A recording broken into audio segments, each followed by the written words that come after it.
கர்த்தருடைய பசுத்த நாமத்திற்கு மகிமை உண்டாவதாக. நம்முடைய வெளியேற பெற்ற பிரண்ணாம் குடும்பத்திலே வாழ்ந்து கொண்டிருக்கின்ற அன்பு சகோதர சகோதரிகளாகிய வெளியேற பெற்ற முத்துக்களை வைரங்களையும் தனிப்பட்ட நபரையும் குடும்பங்களையும் கர்த்தர் உங்களை அதிகமாக இந்த கால நேரத்திலே அதிகமாக உங்களை ஆஸ்வதிக்கின்றார். சென்ற பதிவிலே யோபத் என்பது என்ன? யோபத் என்பது ஆசாரியர்கள் கர்த்தருடைய ஊழியம் செய்யும்படியாக தேவன் அவர்களுக்கென்று நியமிக்கப்பட்ட ஒரு வஸ்திரமாக இருந்தது. அந்த வஸ்திரத்திலே பொன், நீலம், இரத்தாம்பரம், சிவப்பு நூல், மெல்லிய பஞ்சு இப்படியாக கிறிஸ்துவுடைய 5 தன்மைகளை அந்த வஸ்திரத்திலே பதிக்கப்பட வேண்டும் என்றும், அது மாத்திரமல்ல, தகசுத்தோல் மூலியமாக 12 கற்கள் பதிக்கப்பட்டு அந்த 12 கற்கள் ஜனங்கள் மத்தியிலே யோபத்தாக ஆசரன் நிற்கின்ற பொழுது, ஜனங்கள் அவரிடத்தில் கேட்கின்ற பொழுது உத்தரவு கொடுப்பதற்காகத்தான் அந்த 12 கற்கள் ஜொலிக்கும். அப்படி ஜொலிக்கின்ற பொழுது அவர்கள் வேண்டிக் கொண்ட வேண்டுதலை கர்த்தர் அனுமதித்தார் என்றால் கற்கள் ஜொலிக்கப்படும்.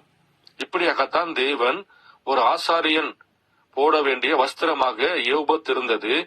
ஆனால் கிதியோன் உடைய காலத்திலே கிதியோன் பராக்கிரமசாலியாய் இருந்து அவன் யோபத்தை சிலையாக உருவாக்கினான் என்பதை பற்றி பார்த்தோம். அது மாத்திரமில்ல, மீகா உடைய நாட்களிலே மீகாவுடைய தாய் 200 வெள்ளிக்காசு கொடுத்து தட்டான் கையிலே யோபத்தையும் சுர்பங்களையும் உருவாக்கினாள். பிறகு மீகா அதை யோபத்தாக மாற்றிக்கொண்டு தன் வீட்டிலே வைத்துக் கொண்டு தன் மகனை ஆசரனாக வைத்துக் கொண்டு பஞ்சம் பிழைக்க வந்த யூதாவில் உள்ள பெத்லகேம் என்னும் ஊரிலிருந்து ஒரு லேவியன் அங்கே வருகின்றான். அந்த லேவியன் அங்க வந்து நிக்க வச்சு, நீ எங்க வீட்டுல தரித்திரு, இந்த ஆலயத்துக்கு இந்த யோபத்துக்கு நீ ஆசிரியனாய் இரு, நீங்க எனக்கு தகப்பனாய் இரு, நான் உனக்கு வருஷத்துக்கு 10 வெள்ளி நாணயங்களையும் மாட்டு வஸ்திரம் தருகிறேன், என்னிடத்துல இருந்துக்கோ என்று மீகாவின் நாட்களில் சொல்லப்பட்டது என்பதை பத்தி சென்ற பதிவிலே பார்த்தோம். அப்போ அந்த நாட்களிலே ராஜாக்கள் யாருமே இல்லை, தீர்க்கதரிசியும் யாரும் இல்லை. அப்போ அந்த தான் கோத்திரத்தாரு குடியேறுவதற்காக தங்கள் சுதந்திரத்தை தேடிக்கொண்டு அலைய ஆரம்பித்தார்கள். அப்படி அலைய ஆரம்பிக்கின்ற பொழுது அந்த தான் கோத்திரத்திலிருந்து பலசாலியாக 5 பேர்த்தை அவன் இஸ்ரவேல் வாழுகின்ற ஜனங்கள் வாழுகின்ற இடத்திலே வேவு பார்ப்பதற்காக அவன் அனுப்புகின்றான். அப்படி அனுப்புகின்ற பொழுது அவர்கள் என்ன செய்தார்கள் என்பதை பற்றி நாம் கொஞ்சம் பார்க்கலாம். நியாயாதிபதிகள் 18வது அதிகாரம் 1 ஒரு 4 வரைக்கும் நான் வாசிக்கிறேன். அந்நாட்களில் இஸ்ரவேலின் ராஜா இல்லை, தான் கோத்திரத்தார் குடியிருக்கிறதற்கு தங்களுக்கு சுதந்திரம் தேடினார்கள். அந்நாள் வரைக்கும் அவர்களுக்கு இஸ்ரவேல் கோத்திரங்கள் நடுவே போந்த சுதந்திரம் கிடைக்கவில்லை. ஆகையால் தேசத்தை உளவு பார்த்து வரும்படி தான் புத்திரர் தங்களை கோத்திரத்திலே பலத்த மனுஷராகிய 5 பேரை தங்கள் எல்லைகளில் இருக்கிற சேராவிலும் எஸ்தோவிலும் இருந்து அனுப்பி, நீங்கள் போய் தேசத்தை ஆராய்ந்து பார்த்து வாருங்கள் என்று அவர்களோடு சொன்னார்கள். அவர்கள் எப்ராஹிம் மலை தேசத்தில் இருக்கின்ற மீகாவின் வீட்டு மட்டும் போய் அங்கே தங்கினார்கள். அப்ப இந்த தான் கோத்திரம் என்ன செஞ்சாங்க?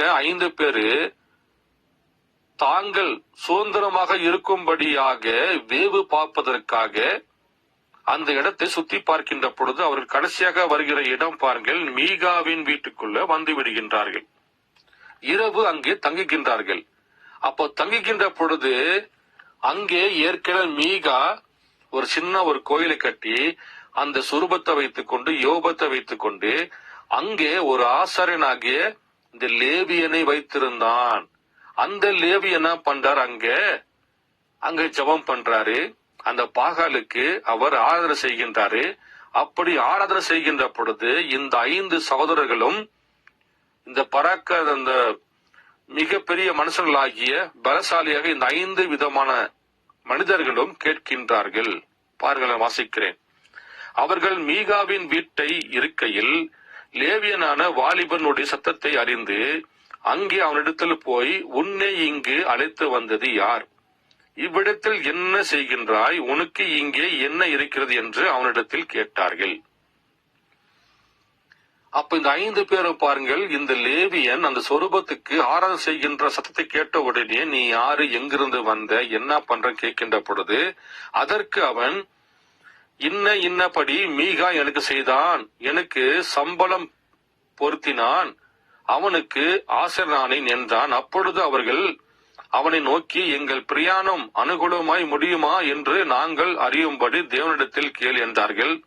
அவர்களுக்கு அந்த ஆசாரியன், சமாதானத்தோடு போங்கள், உங்கள் பிரயாணம் கர்த்தருக்கு ஏற்றது என்றான். பாருங்கள் எப்படி மாறி போச்சு பாருங்கள். தேவனிடத்துல கேட்க வேண்டியவர்கள் பாகாலை வணங்குகின்ற, பாகாலுக்கு ஆராதனை செய்கின்ற ஒரு ஆசாரியன் மூலியமாக நாங்கள் செல்கிற பிரயாணம் எங்களுக்கு சுலபமாக முடிந்துடுமா என்று கர்த்தரிடத்துல கேட்டு சொல்லுகின்ற பொழுது, அவனும் நான் கர்த்தரிடத்துல கேட்டுட்டேன், நீங்க சமாதானமா போங்க, உங்க பிரயாணம் ஆசீர்வதிக்கப்படும் என்று இந்த மீகாயின் வீட்டுக்குள்ள இருந்த அந்த லேவியனான அந்த ஆசாரியன் இவர்களுக்கு பதில் சொல்லிவிட்டான். அப்ப இவங்க சும்மா விடுவாங்களா? இந்த செய்தி என்ன பண்ணிடுறாங்க, இவங்க அனுப்பி வச்சாங்களே அந்த மனுஷன்கிட்ட போய் சொல்றாங்க. சொல்லுகின்ற பொழுது அவன் சும்மா விடுவானா? பாருங்கள் 14 வசனம்.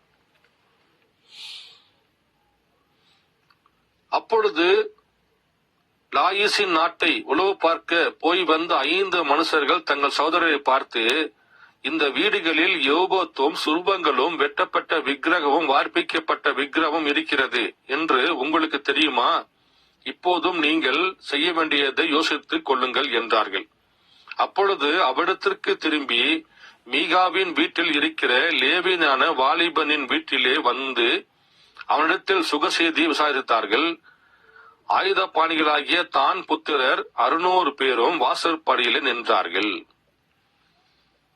இப்ப என்ன பண்ணிட்டாங்க, தான் கோத்திரத்தில் இருக்கிறவங்க இந்த விஷயம் தான் கோத்திரம் எல்லாத்துக்கும் தெரிய ஆரம்பிச்சிருச்சு.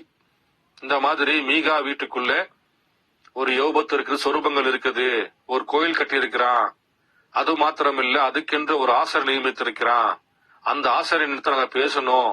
அப்படி பேசுகின்ற பொழுது கர்த்தர் உங்களை போக சொல்லிட்டாரு, நீங்கள் தேடுகிற காரியம் உங்களுக்கு கிடைக்கும் என்று சொல்லிட்டாரு என்று சொன்னவனை பாருங்கள், மீகாவின் வீட்டுக்கு அவன் ஆள் அனுப்பி வைத்து விட்டான். அங்க 600 பேர் வந்து நிக்கிறாங்க. பாருங்கள், ஆயுதபாணிகள் ஆகிய தான் புத்திரர் 600 பேர் வாசல்படி நின்றார்கள். ஆசாரியனும் ஆயுதபாணிகள் ஆகிய 600 பேர் வாசல்படி நிற்கையில் தேசத்தை உளவு பார்க்க போய் வந்த அந்த 5 மனுஷர் உள்ளே புகுந்து வெட்டப்பட்ட விக்கிரத்தையும் யோபத்தையும் சுரூபங்களையும் வார்ப்பிக்கப்பட்ட விக்கிரத்தையும் எடுத்துக்கொண்டு வந்தார்கள். அவர்கள் மீகாவின் வீட்டிற்குள் புகுந்து வெட்டப்பட்ட விக்கிரத்தையும் யோபத்தையும் சுரூபங்களையும் வார்ப்பிக்கப்பட்ட விக்கிரத்தையும் எடுத்துக்கொண்டு வருகிற போது ஆசாரியன் அவர்களை பார்த்து, நீங்கள் செய்கிறது என்ன என்று கேட்டான். அதற்கு அவர்கள், நீ பேசாதே, உன் வாயை மூடிக்கொண்டு எங்களோடு கூட வந்து எங்களுக்கு தகப்பனும் ஆசிரியனுமாய் இரு. பாருங்கள் எப்படி ஆகி போச்சு பாருங்கள்.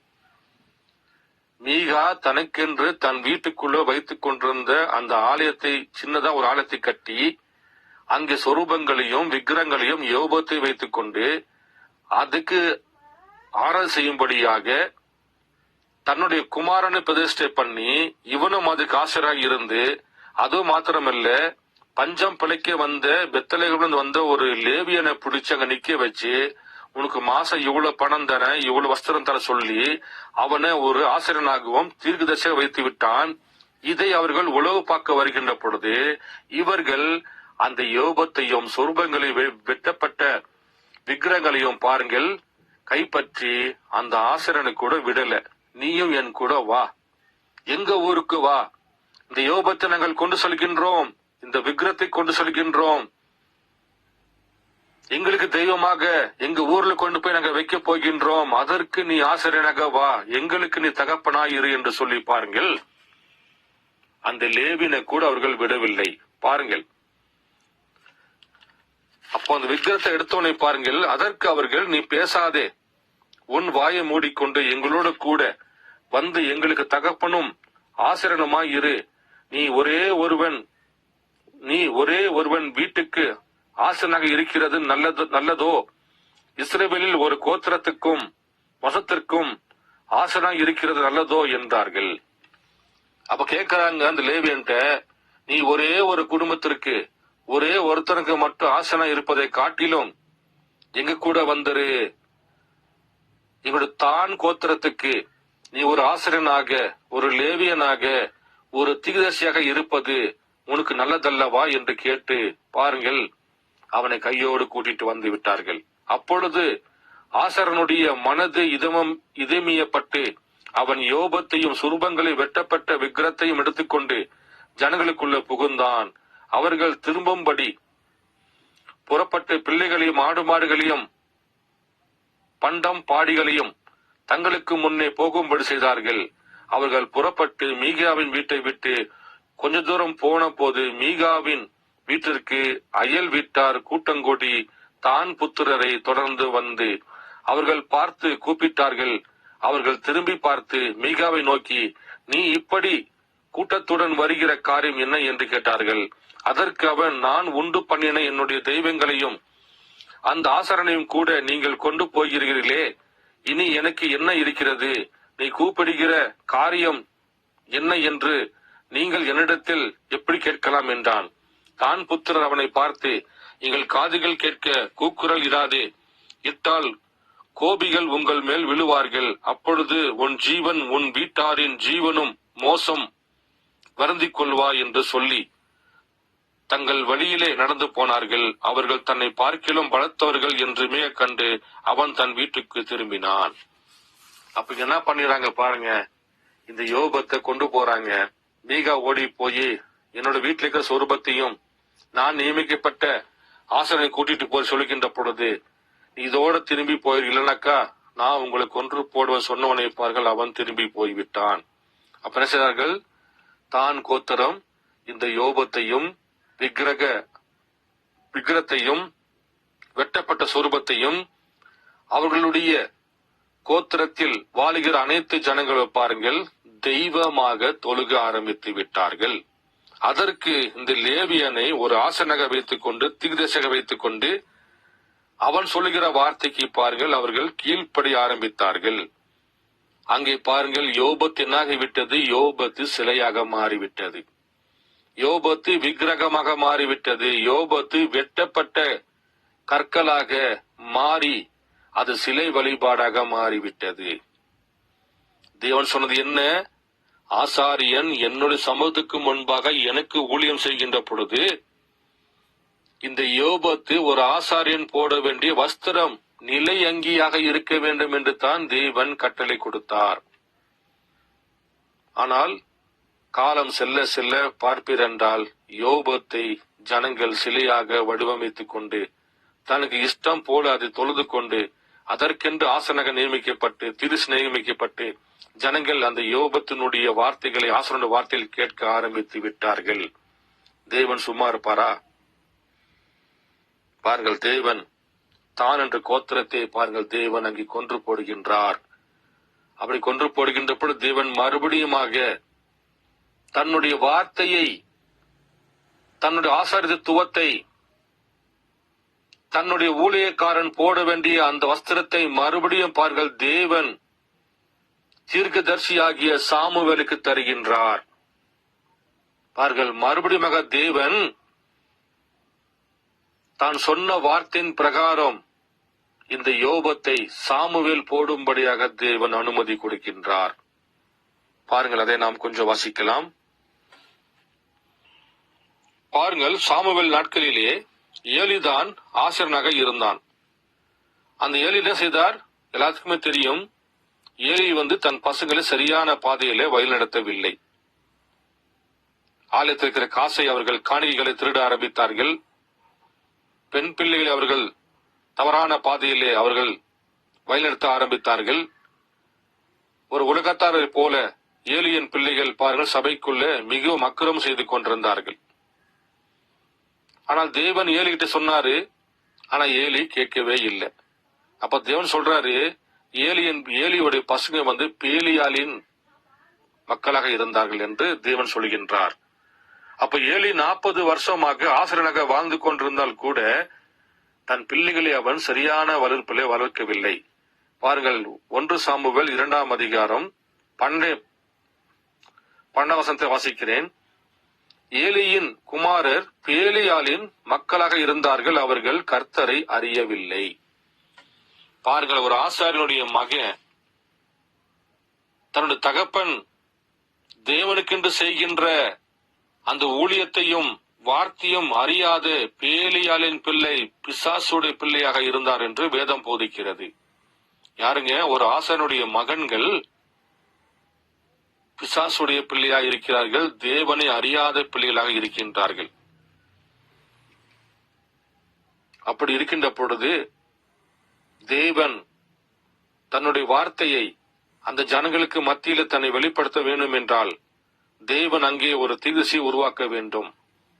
தேவன் தன் வார்த்தை நிலைநிறுத்த வேண்டும் என்றால் தேவனால் தெரிந்து கொள்ளப்பட்ட ஒரு மகனை தேவன் அங்கே நியமிக்கப்பட வேண்டும்.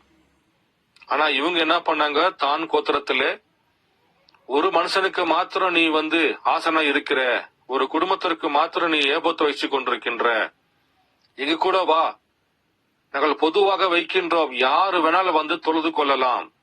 ஆனா மீகையா வீட்டுக்குள்ள ஒருவனுக்கு மாத்திரமே நீ ஊழியம் செய்து கொண்டிருந்த, ஆனா ஆசரனே என் கூட வந்துரு, இந்த யோபத்து சொரூபங்கள் வெட்டப்பட்ட சிலைகளை நான் கொண்டு போகிறேன், இதற்கு நீயே ஆசரனை எங்க கூட இருந்திரு, பொதுவாக வைக்கின்றேன், யாரு வேணாலும் தொழுது கொள்ளலாம் என்று தான் கோத்திரத்திலிருந்த 5 பலசாலியார்கள் 600 பேர்களும் இந்த லேவினை கூட்டிட்டு போய் தான் கோத்திரத்துல சிலையாக வைத்துக் கொண்டு அங்கே அவர்கள் அந்த சிலைக்கு பாருங்கள் ஒரு ஆராதனை செய்வதற்காக லேவியனாக அந்த பெத்லெகேம் ஊரானாகிய அந்த வாலிபனை வைத்து விட்டார்கள். அப்படி வருகின்ற காலத்திலே பார்ப்பீர்கள், ஏலிய தேவன் தெரிந்து கொண்டார். ஆனால் ஏலியோ 40 ஆண்டுகளாக ஆசனத்துவம் வேலை செய்து கொண்டிருந்தார். ஆனால் தன் சபை மக்களையும் தன் பிள்ளைகளையும் அவர் கண்டுக்கவே இல்லை. அப்படி இருக்கின்ற பொழுதுதான் தேவன் சாமுவேலை நியமிக்கின்றார். பாருங்கள், 1 சாமுவேல் 2வது வசனம் 2வது அதிகாரம் 18 வசனத்தை வாசிக்கிறேன். சாமுவேல் என்னும் பிள்ளையாண்டான் சணல் நூல் யோபத்தை தரித்தவனாய் கர்த்தருக்கு முன்பாக பணிவிடை செய்தான். எப்படி தேவன் முதலாவது ஆசரிப்பின் கூடத்துக்குள்ள ஆசாரியனாகிய ஆரோனை வஸ்திரம் அணிந்து கொண்டு சணல் வஸ்திரத்தை அறிந்து கொண்டு தேவனுக்கென்று ஊழியர் செய்யும்படியாக தேவன் நியமித்தாரோ அதே காரியத்தை பாருங்கள், இங்கு சாமுவேலுக்கு தேவன் அந்த ஸ்தானத்தை தருகின்றார். சாமுவேல் என்னும் பிள்ளையாண்டான் சணல் நூல் யோபத்தை தரித்தவனாய் கர்த்தருக்கு முன்பாக பணிவிடை செய்ய ஆரம்பித்தான். பாருங்கள், அப்ப என்ன பண்ண தேவனே முதலாவது சொல்லப்பட்ட வார்த்தையின் பிரகாரமாகவே தேவன் சாமுவேலுக்கு சணல் வஸ்திரம் தரித்து யோபத்தை சாமுவேலுடைய கழுத்திலே மாட்டி வைத்தார்கள். அப்போ அங்க இருக்கிற ஜனங்கள் எல்லோரும் சாமுவேல்கிட்ட நிற்கின்ற பொழுது அங்கே அவர்கள் இந்த யோபத்தின் மூலியமாகவும் ஊரிம் தும்மி ஆகிய இந்த 12 கற்களின் மூலியமாகவும் பார்ப்பீர் என்றால் அவர்கள் அங்கே ஜெபிப்பார்கள். அப்படி தேவனிடத்தில் விண்ணப்பம் வைக்கின்ற பொழுது அந்த 12 கற்கள் சாமுவேலுடைய வஸ்திரத்திலிருந்து பாருங்கள் அங்கே பிரகாசிக்கப்பட வேண்டும். அப்படி பிரகாசிக்கப்படுகின்ற பொழுது தேவன் கட்டளை கொடுத்தாரா இல்லை என்பதை அந்த கற்களுடைய வெளிச்சத்தின் மூலியமாக அவர்கள் அறிந்து கொள்வார்கள். இப்படியாக பாருங்கள், தேவன் சாமுவேல் நாட்களிலே தேவன் மறுபடியுமாக தன்னுடைய திட்டத்தை சாமுவேல் மூலியமாக நிறைவேற்றுகின்றார். இப்படியாகத்தான் அங்கே சாமுவேல் மூலியமாக தேவன் வழிநடத்தி கொண்டு வந்தார். பிறகு அதே சாமுவேலுடைய காட்சி முடிவடைகின்ற பொழுது தேவன் தாவீதை பார்கள், தேவன் இதே போல சணல் வஸ்திரம் தரித்தவனாய் தாவீதை வைக்கின்றார். அதை நீங்கள் 2 சாமுவேல் 6வது அதிகாரம் 14-15 வாசிக்கலாம். பாருங்கள், தாவீது கர்த்தருடைய பெட்டியை அவர் மீட்டுக்கொண்டு அவருடைய நகரத்துக்கு கொண்டு போகின்ற பொழுது அங்கே ஒரு நிகழ்ச்சி, நாம் அதை கொஞ்சம் பார்ப்போம். 2 சாமுவேல் 6ஆம் அதிகாரம் 13 வாசிக்கிறேன். கர்த்தருடைய பெட்டியை சுமந்து போகிறவர்கள் 6 தப்பட்டி நடந்த போது மாடுகளையும் கொடுத்த ஆட்டுக்கடாக்களையும் பலியிட்டான். தாவீது சணல் நூல் யோபத்தை தரித்துக் கொண்டு தன் முழு பலத்தோடும் கர்த்தருக்கு முன்பாக நடனம் பண்ணினான். அப்படியே தாவீதும் இஸ்ரவேல் சந்ததியாரும் அனைவரும் கர்த்தருடைய பெட்டியை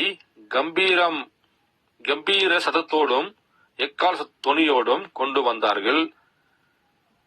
பாருங்கள், அப்போ சாமுவேலுடைய காட்சி முடிவடைகின்ற பொழுது அந்த யோபத்தை பாருங்கள், தாவீது வஸ்திரமாகத்தான்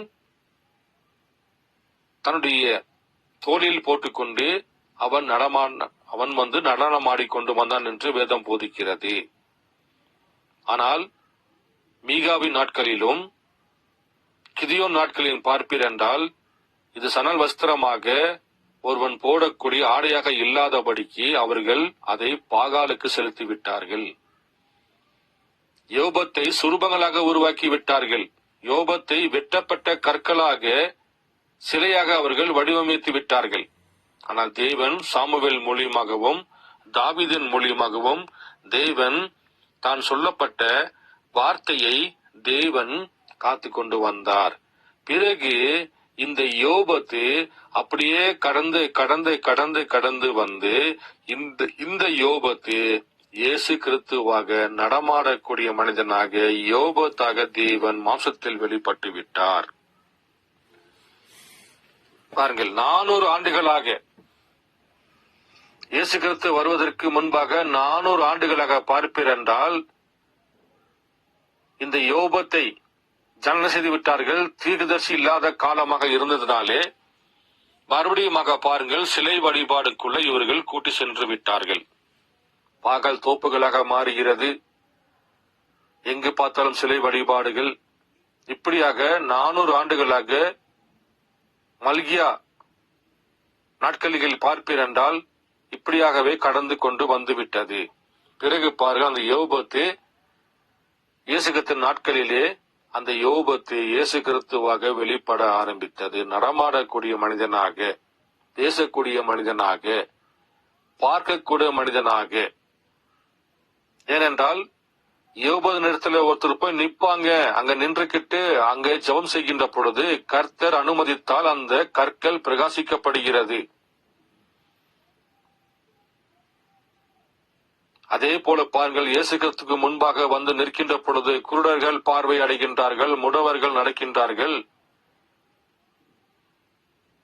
மருத்துவரை தேவன் உயிர்ப்பித்து காமிக்கின்றார். பாருங்கள், அந்த யோபத்து ஆசரிப்பு கூடாரம் பாருங்கள், கடைசியாக யெகோவா தேவனாக குமாரனாக பாருங்கள் நடமாடக்கூடிய மனிதனாக இயேசு கிறிஸ்துவாக வந்து வெளிப்பட்டு அவரே ஆசரிப்பு கூடாரமாக, அவரே பிரதான ஆசிரியனாக நின்று கொண்டு அவரை யோபத்தாக 12 கற்களாக அங்கே நின்று விட்டார். அதுதாங்க பாருங்க, அங்க பதிக்கப்பட்ட வாஸ்தவமே அந்த பதிக்கப்பட்ட 5 விதமான காரியங்களை உங்களுக்கு நான் வாசித்து காண்பித்தேன்.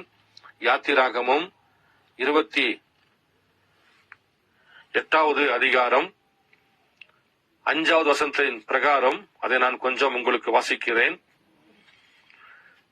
அவர்கள் பொன்னும் இளநில நூலும் இரத்தாம்பர நூலும் சிவப்பு நூலும் மெல்லிய நூலும் பஞ்சு நூலும் சேகரிப்பார்களாக. யோபத்தையும் பொன்னினாலும் இளநில நூலாலும் இரத்தாம்பர நூலாலும் சிவப்பு நூலாலும் திரித்த மெல்லிய பஞ்சு நூலாகவும் விசித்திர வேலையை செய்ய கடுவார்கள்.